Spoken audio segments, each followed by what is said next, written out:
سورت قریش مکیہ۔ بسم اللہ الرحمن الرحیم۔ اس سورت میں 4 آیتیں اور 1 رکوع ہے۔ شروع اللہ کے نام سے جو نہایت مہربان ہمیشہ رحم فرمانے والا ہے۔ لِإِيلَافِ قُرَيْشٍ إِيلَافِهِمْ رِحْلَةَ الشِّتَاءِ وَالصَّيْفِ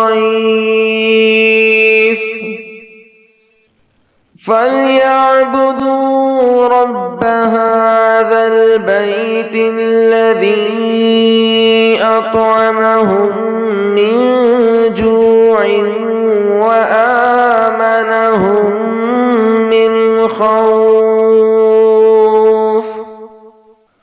قریش کو رغبت دلانے کے سبب سے انہیں سردیوں اور گرمیوں کے تجارتی سفر سے مانوس کر دیا، پس انہیں چاہیے کہ اس گھر خانہ کعبہ کے رب کی عبادت کریں تاکہ اس کی شکر گزاری ہو،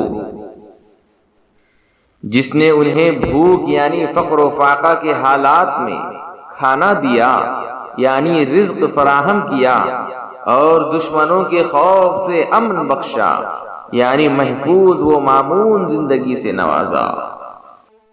صدق اللہ العلی العظیم۔